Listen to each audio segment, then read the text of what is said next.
حالیہ پاک افغان کشیدگی، سرحدی جھڑپوں اور سیکورٹی خدشات کے بعد دونوں ممالک میں تجارت مکمل طور پر بند ہے۔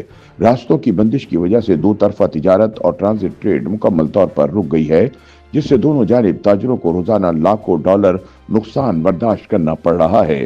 عارضی جنگ بندی کے باوجود دونوں ممالک میں تجارتی سرگرمیاں بحال نہیں ہو سکیں۔ روزانہ کی بنیاد پر کروڑوں روپے کے نقصان کی وجہ سے دونوں ممالک کے بڑے بڑے تاجر بھاری قرضوں کے بوجھ تلے دبنے کی وجہ سے دیوالیہ ہو گئے ہیں۔ معاشی ماہرین کے مطابق افغانستان ان چند ممالک میں سے ایک ہے جس کے ساتھ پاکستان کی ٹریڈ سرپلس ہے، یعنی پاکستان افغانستان کو زیادہ اشیاء برآمد اور کم اشیاء درآمد کرتا ہے۔ اس وقت پاکستان کی افغانستان سے سرپلس ٹریڈ 2 ارب ڈالر سے زیادہ ہے، کیونکہ پاک افغان سرحد صرف پاکستان کی افغانستان کے ساتھ تجارت کے لیے استعمال نہیں ہوتی، بلکہ پاکستان وسط ایشیائی ممالک کو تجارت بھی افغانستان کے راستے کرتا ہے۔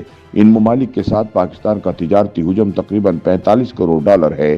یوں پاکستان افغان تجارتی راستہ بند ہونے سے تقریباً 2.5 ارب ڈالر کی تجارت کو نقصان پہنچ سکتا ہے۔ اسی وجہ سے پاک افغان تجارت کی بندش کے اثرات سامنے آنا شروع ہو گئے ہیں۔ معاشی ماہرین کے مطابق پاک افغان تجارت پر پابندی لگنے سے جہاں افغانستان کی معیشت زبوں حالی کا شکار ہوگی اور افغانوں کو اشیاء ضرورت کی قلت کا سامنا ہوگا، وہیں پاکستانی معیشت، پاکستانی تاجروں اور عوام کو اس پابندی کا خمیازہ بھگتنا پڑے گا۔ خیال رہے کہ پاکستان افغانستان کو زرعی اشیاء کے علاوہ اشیائی خور و نوش، تعمیراتی سامان، صنعتی مصنوعات، مینوفیکچرنگ اشیاء، گاڑیاں، مشینی آلات اور ادویات سمیت کئی اشیاء برآمد کرتا ہے۔ معاشی ماہرین کے مطابق ٹرانسپورٹ کسی بھی ملک کی معیشت میں بنیادی اہمیت رکھتی ہے۔ پاک افغان تجارت پر پابندی لگنے کی وجہ سے اس وقت تقریباً 1200 کنٹینر سڑکوں پر موجود ہیں اور دونوں ممالک کے تاجروں اور صنعت کاروں کو دو طرفہ تجارت کی بندش کی وجہ سے روزانہ تقریباً 1 ارب 70 کروڑ روپے کا نقصان برداشت کرنا پڑ رہا ہے۔ اگر دونوں ممالک کی جانب سے باہمی تجارت کی بحالی کے لیے عملی اقدامات نہ کیے گئے تو آنے والے دنوں میں جہاں سینکڑوں تاجر دیوالیہ ہوں گے، وہیں لاکھوں افراد فاقہ کشی پر بھی مجبور ہو جائیں گے۔ معاشی ماہرین کے بقول پاک افغان تجارت کی بندش سے صرف سیمنٹ کے شعبے میں جہاں 40 کروڑ ڈالرز کا نقصان ہو سکتا ہے، وہیں تقریباً 50,000 ملازمین کے متاثر ہونے کا بھی خدشہ موجود ہے، کیونکہ افغانستان کی ضروریات کا تقریباً 30% سیمنٹ پاکستان سے جاتا ہے۔ یہی سیمنٹ افغانستان کے راستے وسطی ایشیائی ممالک بھی جاتا ہے۔ تجارت بند ہونے کی وجہ سے اب سپلائی چین متاثر ہو سکتی ہے۔ وسطی ایشیائی ممالک کے لیے متبادل راستے چترال سے ہو کر گزرتے ہیں، لیکن ابھی تک انہیں استعمال نہیں کیا جا رہا۔ ماہرین کے مطابق سیمنٹ کے علاوہ تجارت کی بندش سے ادویات کے شعبے پر بھی اثرات آنا شروع ہو گئے ہیں۔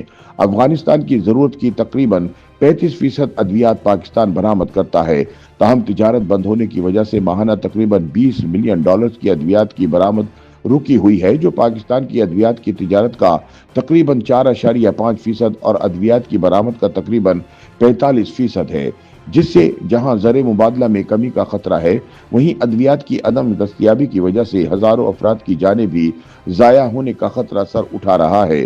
ماہرین کے مطابق پاکستان میں افغان پھل اور خشک میوہ جات بہت شوق سے کھائے جاتے ہیں۔ سالانہ تقریباً 9 کروڑ ڈالرز کے پھل اور خشک میوہ جات افغانستان سے درآمد کیے جاتے ہیں۔ پاکستان افغانستان سے انجیر، بادام، اخروٹ، کاجو، پستہ، کشمش، اخروٹ، سیب، ناشپاتی، انگور، آڑو، آلو بخارا اور خوبانی سمیت کئی پھل درآمد کرتا ہے۔ افغانستان کے خشک میوہ جات اور سیب پاکستان میں کافی مانگ رکھتے ہیں۔ یہ سامان اب ایران کے راستے پاکستان پہنچ رہا ہے اور دگنی قیمت پر بیچا جا رہا ہے، جس سے مہنگائی بڑھ رہی ہے اور عام آدمی متاثر ہو رہا ہے، جبکہ خشک میوہ جات عام آدمی کی پہنچ سے دور ہو گئے ہیں۔ معاشی ماہرین کے مطابق پاکستان افغان تجارت بند ہونے سے بے روزگاری میں بھی اضافہ ریکارڈ کیا جا رہا ہے۔ پاکستان اور افغانستان کے مابین تقریباً 80% تجارت طور خم اور چمن بارڈر سے ہوتی ہے۔ ان علاقوں میں افغان تجارت ہی بڑا ذریعہ معاش ہے۔